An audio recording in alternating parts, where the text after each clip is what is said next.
요한복음 3장 16절을 보면은 하나님이 세상을 이처럼 사랑하사 독생자를 주셨습니다. 이렇게 말하고 있어요. 이처럼 사랑했다는 말. 야, 정말 이게 묵상하면 묵상할수록 이게 말이 안 되는 말 같아요. 우리는 누군가를 사랑한다 그럴 때 사랑한 대상, 누가 누구를 사랑하는가에 대해서 한번 분석해 볼 필요가 있죠. 하나님은 높고 높은 분이십니다. 죄가 없으신 분이십니다. 그런데 그 높고 높으신 분, 죄가 없으신 분이 나 같은 사람을, 무가치한 나를 어떻게 사랑할 수 있을까? 세상에 사랑이라는 말 속에 어떻게 이렇게 뜨거운 진심을 담을 수 있을까 하는 생각을 갖게 됩니다. 오늘 요즘 시대는 좀 사랑이라는 말하고 좋아한다는 말하고 이게 참 뒤섞여 가지고서 좋아한다는 말을 사랑한다는 말로 착각하게 만드는 시절이죠. 좋아한다는 것은 그러나 어떤 이익이 전제된 겁니다. 뭔가 이익이 있어요. 좋아할 만한 이유가 있어요. 그러나 사랑하는 것은 좀 다르지요. 어떤 이익이 전제되지 않음에도 불구하고 나는 사랑하는 거죠. 예를 들면 이런 겁니다. 광산에 가서 금을 발견했다고 합시다. 그 광산 주인은 자기 산을 엄청 좋아하죠. 사랑하는 게 아니죠. 광산에서 금을 다 캐내고 나면은요, 그 산 그냥 다 팔아버리고 말 것입니다. 그런데 등산을 하는 사람은 그 산이 악산이든 평범한 산이든 그 산에 금이 있든 석탄이 있든 상관하지 않고 산을 사랑합니다. 좋아하는 것과 사랑하는 것은 그렇게 조금씩은 다른 면이 있습니다. 특별히 사랑에는, 참된 사랑에는 고통이 따릅니다. 부모가 자식을 사랑하는 데 있어서 고통 없이 자식을 낳는 법이 있습니까? 고통 없이 자식 기르는 사람이 있습니까? 많은 고통을 다 이미 겪어왔고 또 그렇게 고통 속에서 자식을 길러서 성장시킨 것 아니겠습니까? 마찬가지로 그리스도 예수님께서 우리를 사랑하실 때 당신의 목숨을 버리면서까지 그 고통을 참으면서 우리를 사랑하셨습니다. 철철 흘리는 보혈의 피가 흘리는 십자가에서 오늘 예수님이 여러분과 저에게 이렇게 말씀하시는 것 같아요. 십자가를 잊지 말아라. 십자가 잊지 말아라. 내가 너를 위해서 고통받고 죽었고 그리고 너를 위해서 이렇게 부활했고 너는 이 십자가의 공로로 구원받은 백성이라는 것을 이 땅의 교회들은 절대로 잊어서는 안 된다라고 주님은 말씀하시는 것 같았습니다. 그래요. 우리가 거룩해지자, 정의롭게 살자 이런 설교를 특별히 하지 않더라도 그 사랑을 잊지 않게 될 때 내가 그 사랑에 어떻게 응답할까라는 마음을 갖고 오늘도 내가 거룩한 삶을 살고 오늘도 내가 바른 삶을 살려고 살아가는 것, 이것이 기독교의 윤리라고 저는 생각을 합니다. 그러면 하나님께서 그렇게 이처럼 사랑한다고 했는데 그 이처럼 사랑했던 그 세상이라는 것이 과연 어떤 세상일까요? 우리가 아는 것이 많았기 때문에 우리의 피가 아주 거룩한 피가 줄줄 흐르고 있었기 때문에 아니면 하나님을 사랑하는 그 사랑이 아주 이글거렸기 때문에 하나님이 우리를 사랑했느냐? 천만의 말씀입니다. 전혀 반대입니다. 그렇지 않습니다. 우리는 하나님 앞에서 배신자였습니다. 오늘은 은혜 받고 좋다 그러는데 내일은 정말 은혜와는 전혀 관계없는 삶을 살아가는 가룟 유다를 향해서 배신자 욕을 합니다마는 그러나 가룟 유다보다 더 심각한 배신을 일삼고 있는 것이 여러분과 저의 모습 아닙니까? 사랑스럽지도 않고 별로 귀엽지도 않은 존재가 바로 우리들의 모습이었습니다. 오죽했으면 마르틴 루터는 이런 얘기를 해요. 내가 하나님이라면 인간들을 다 모아놓고 머리다 불사질러 죽여버리겠다 그랬어요. 그만큼 우리 인간의 죄가 참혹하다는 겁니다.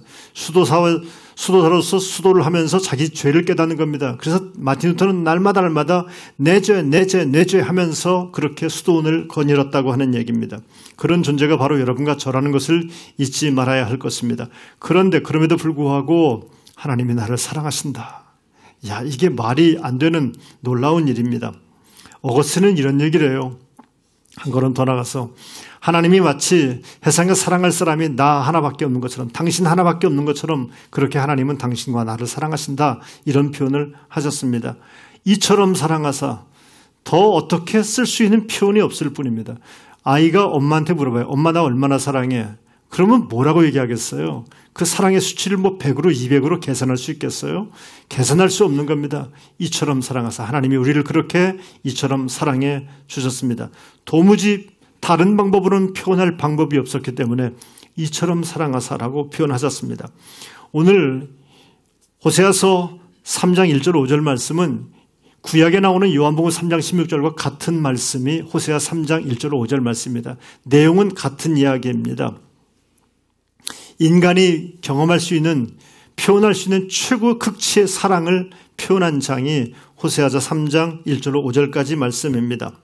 여러분, 지금 이스라엘 백성들이 어떤 자리에 있는 줄 아십니까? 1절과 2절 말씀이 이렇게 말하고 있어요. 여호와께서 내게 이르시되 이스라엘 자손이 다른 신을 섬기고 건포도 과자를 즐길지라도 여호와가 그를 사랑하나니 너는 또 가서 타인의 사랑을 받아 음녀가 된 그 여자를 사랑하라 하시기로 내가 은 15개와 보리 한 호멜 반으로 나를 위하여 그를 사고 그랬어요. 호세아가 자기 부인 고멜이 있었는데 이 고멜이 자기 품을 떠나서 딴 데로 간 거예요. 딴 남자 품으로 간 거예요. 거기서 재미 보겠다고, 좀 더 잘 살아보겠다고, 뭔가 좋은 게 있을 거니 하고 생각하고 갔겠지요. 여러분, 호세아 입장에 보면 기가 막힌 노릇 아닙니까? 아니, 엊그제까지 내 품에 있었는데 야가 딴 남자 품에 가겠다고 집을 나가버렸으니 얼마나 기가 막힙니까? 잡히면 막 패 죽여버리고 싶지 않겠습니까?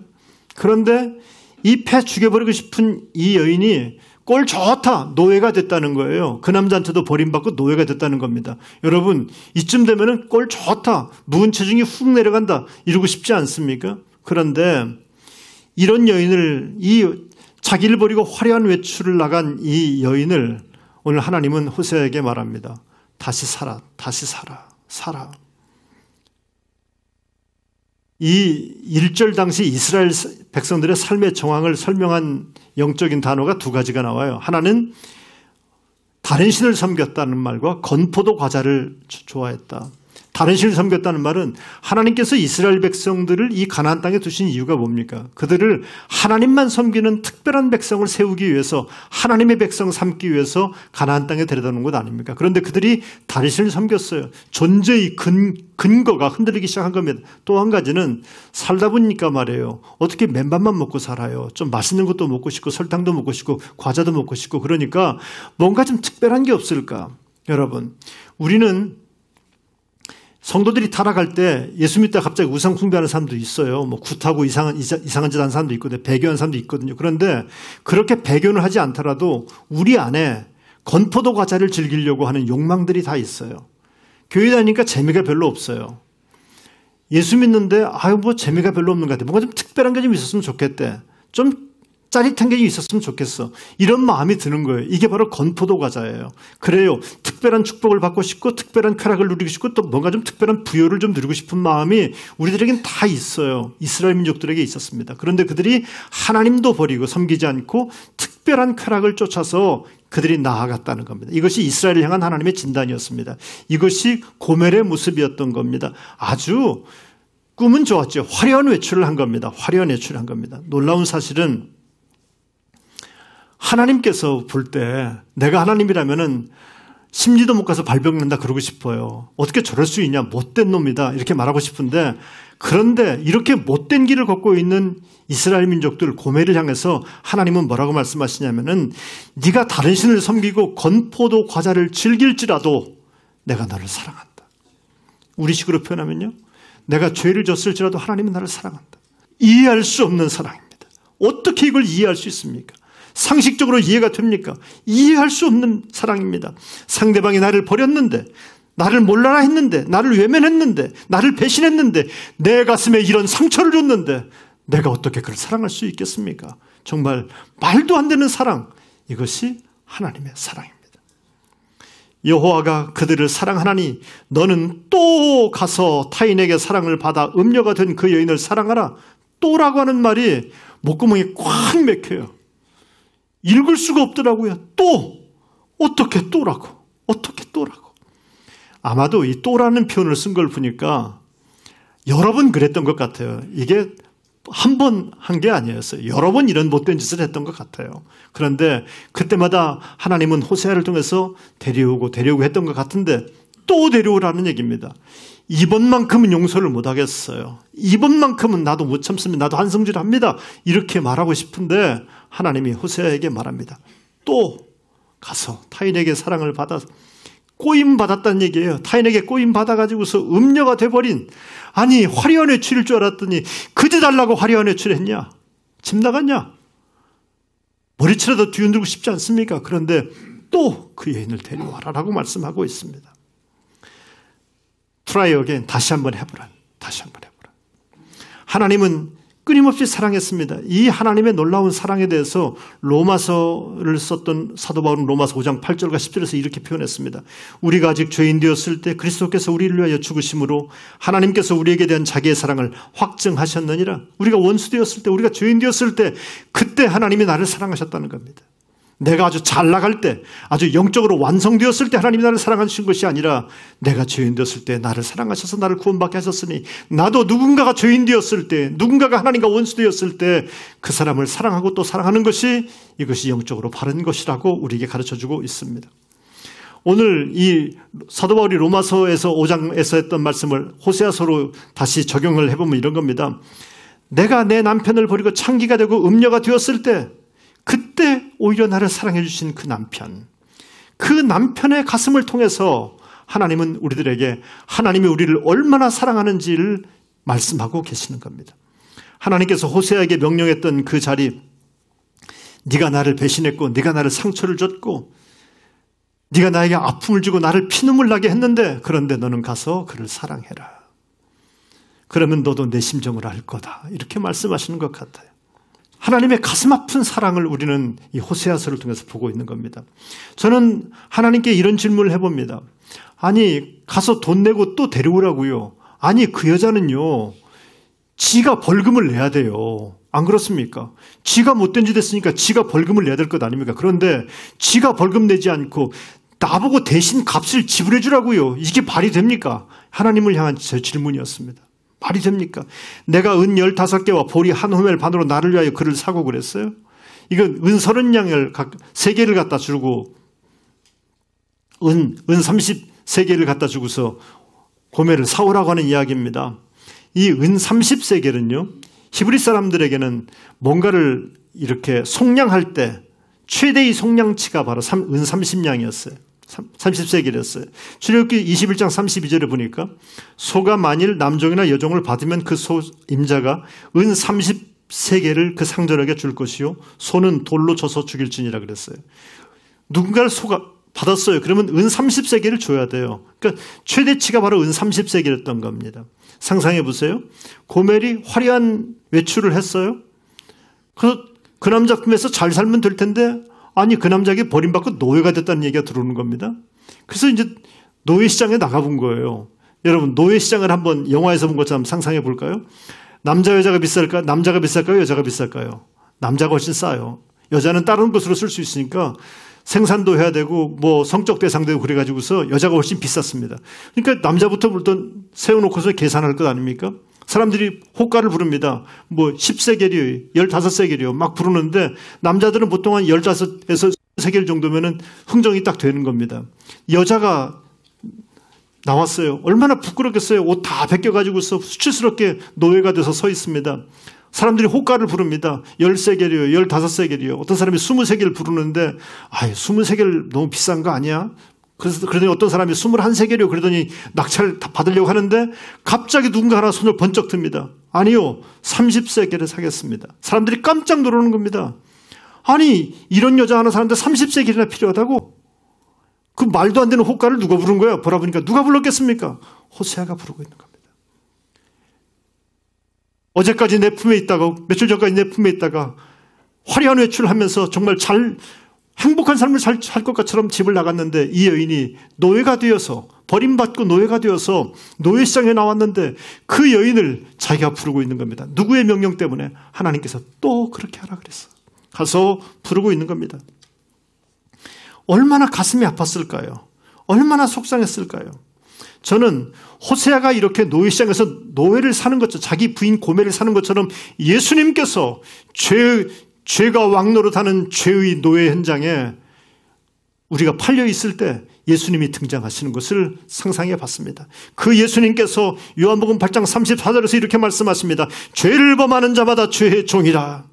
요한복음 8장 32절은 말합니다. 진리를 알지니 진리가 너희를 자유케 하리라. 선포하시면서 주님께서 막 이 노예 시장에 막 주님께서 막 급하게 찾아 들어오시는 모습을 봅니다. 그러므로 아들이 너희를 자유롭게 하면 너희가 참으로 자유로우리라 우리에게 선언하시면서 내가 산다. 내가 산다. 그렇게 나를 사주셨어요. 당신의 핏값으로 나를 사주셨어요. 자기의 생명을 속전으로 내놓으셨어요. 여러분, 이것이 복음입니다. 이것이 기독교입니다. 이것이 여러분과 저의 신앙생활의 출발이 되야 될 줄로 믿습니다. 종종 여러분의 신앙의 출발을 점검해 보시기 바랍니다. 나는 어디서 지금 내 믿음이 출발하고 있는지, 나는 지금 무엇을 위해서 가고 있는지, 이 신앙의 출발점이 그리스도 예수의 죄를 속량해 주시는 그 은혜로부터 출발하지 아니하고서는 우리는 미안합니다. 종교인으로 다 남을 수밖에 없습니다. 종교인이 가득한 이 땅에서 우리 거룩한 세움교회 믿음의 권속들은 그리스도 예수의 십자가로부터 출발하는 믿음의 사람, 신앙의 사람이 되기를 주님의 이름으로 축복합니다. 기독교인의 삶의 자리는 여기서부터 출발해야지 성공할 수 있습니다. 다른 데서는 성공할 수 없습니다. 베드로가 일찍이 베드로전서 1장 18절에서 고난받는 교우들에게 이런 얘기를 합니다. 너희가 알거니와 너희 조상이 물려준 헛된 행실에서 대속함을 받은 것은 은이나 금같이 없어질 것으로 된 것이 아니요. 이건 돈으로 된 것 아니란다. 이거는 그리스도 예수의 복음, 십자가로 내가 속량받은 걸 기억하라고 교우들에게 설명했습니다. 성도 여러분, 대속이라는 말은 대가를 지불한다는 뜻입니다. 종종 힘들고 어려울 때 있잖아요. 병들었을 때, 몸이 약할 때, 또는 뭐가 계획했는데 생각대로 안 될 때, 그때는 막 답답해지지 않습니까? 이거 어떻게 하면 좋을까? 불안해지지 않습니까? 그때마다 여러분의 신앙의 첫 스타트 라인에 다시 한번 서보시길 바랍니다. 나는 그리스도 예수의 보혈로 말미암아 속량받은 백성이다라는 믿음을 갖게 되면은요, 이까지도 어려움은 더 이상 어려움이 아닙니다. 이까지 위기는 더 이상 위기가 아닙니다. 성도 여러분, 인생의 어려움을 만날 때 내가 형편없는 존재처럼 왜 나는 이렇게밖에 못 살까? 나는 왜 이렇게 약할까? 나는 왜 이렇게 하는 일마다 지질이 궁상일까라고 생각이 됩니까? 그리스도 예수의 십자가로부터 다시 한번 서시길 간절히 바랍니다. 여러분은 그렇게 쓸모없는 존재, 허망한 존재, 약한 존재가 아니라 그리스도 예수의 보혈로 말미암아 구원받은, 속량받은 존귀한 존재인 것을 잊지 않게 되길 주님의 이름으로 축복합니다. 우리가 늘 믿음으로 고백하는 게 뭡니까? 십자가를 고백하는 겁니다. 그래서 믿음은 공로가 아니에요. 교회는 자기 공로를 주장하는 것이 아닙니다. 교회가 공로주의에 빠지면 교회는 망한 거예요. 볼장 다 봤어요. 그건 더 이상 교회가 아니에요. 서로들 자기 잘난 맛으로 사는데 그게 무슨 교회입니까? 교회가 자랑할 것은 십자가입니다. 그리스도의 은혜입니다. 나는 별거 아닌데, 나는 약한데, 나는 허물 많은데, 나는 정말 버려질 수밖에 없는 존재임에도 불구하고 그리스도 예수께서 나를 속량하셨습니다. 이 고백을 가지고 우리 거룩한 세움교회가 든든히 세워지길 간절히 바랍니다. 에베소 2장 8절에 사도 바울은 이렇게 말합니다. 너희는 그 은혜에 의하여 믿음으로 말미암아 구원을 받았으니 이것은 너희에게서 난 것이 아니요 하나님의 선물이라 라고 말씀하셨어요. 하나님이 우리에게 이 놀라운 은혜를 선물해 주셨으니 여러분, 그 은혜 때문에 내가 감사하고 그 은혜 때문에 기뻐하고 그 은혜를 어떻게 내가 갚을 수 있을까? 나는 어떤 삶을 살아야 될까를 결단하는 것이 기독교 일이 아니겠습니까? 안타까운 것은 보네포가 지적했던 것처럼 기독교인들이 이 값비싼 은혜를 값없이 받았다고 싸구려 취급한다는 겁니다. 여러분, 너무나 비싸기 때문에 값이 없는 것이지 싸구려기 때문에 값이 없는 게 아닙니다. 여러분의 목숨을 어떤 값으로 매길 수 있겠습니까? 값으로 매길 수 없기 때문에 비싼 겁니다. 하나님으로 받았던 이 놀라운 구속의 은혜를 값싸게 여기지 않게 되길 간절히 바랍니다. 고멜이 자기의 자존심과 자기의 생명을 내놓고서 그 부끄러움과 수치를 내놓고서 호세아가 자기 부인 고멜을 데려왔던 것처럼 예수님께서는 우리에게 목숨을 던져서 우리를 건져주셨습니다. 얼마나 귀한 은혜입니까? 저는 하나님께 이런 질문을 또 던집니다. 하나님, 그렇다면은 왜 그러시는 거예요? 뭘 원하시는 거예요? 우리가 어떻게 하기를 원하시는 거예요? 어떻게 하기를 원하십니까? 왜 이렇게 내 가슴에 이 새벽에 벅찬 감동을 주십니까? 하나님은 나를 통해서 뭘 원하시는 겁니까? 하나님께 질문해 봅니다. 그 답이 3절입니다. 너는 많은 날 동안 나와 함께 지내고 음행하지 말며 다른 남자를 따르지 말라. 나도 내게 그리하리라 하였노라. 아내를 찾아온 날 밤에 호세아가 자기 아내를 품에 안고 뭐라고 말했겠습니까? 이렇게 말했을 겁니다. 여보, 내가 잘해줄게. 딴 데 가지 마. 집 나가지 마. 몇 번째니? 집 나가지 마라. 내가 잘해줄 테니까 같이 잘 살자. 이 얘기 하지 않았겠습니까? 하나님께서 우리에게 당부하는 것은 이겁니다. 너는 이제부터는 음행하지 말아라. 이 말이 뭡니까? 거룩한 삶을 살라는 얘기입니다. 이제부터는 우리가 윤리적으로 아주 도덕적으로 무장을 해서 거룩한 삶을 살자 이런 윤리적인 주장을 하는 것이 아니라 받은 은혜가 너무나 크니까, 그 은혜 너무나 감사하니까, 이해할 수 없는 말도 안 되는 사랑을 내가 받았으니까 내가 어떻게 하면 내 하루를 이것을 보답하는 삶을 살 수 있을까? 하나님은 나를 위해서 뭘 기대하십니까? 거룩한 삶을 살거라. 거룩한 삶을 살거라. 우리는 하나님의 은혜를 받은 사람들입니다. 십자가의 용서를 받은 사람입니다. 내가 거룩하니 너희도 거룩하라고 말씀하신 그 주님의 음성을 듣고 우리들도 나도 주님을 닮아서 그 은혜를 받았으니 나도 오늘도 부부관계 속에서, 물질관계 속에서, 세상 속에서 장사를 하면서 죄짓지 말고 살아야 되지, 이렇게 거룩을 결단하는 우리 모두가 되어야 될 줄로 믿습니다.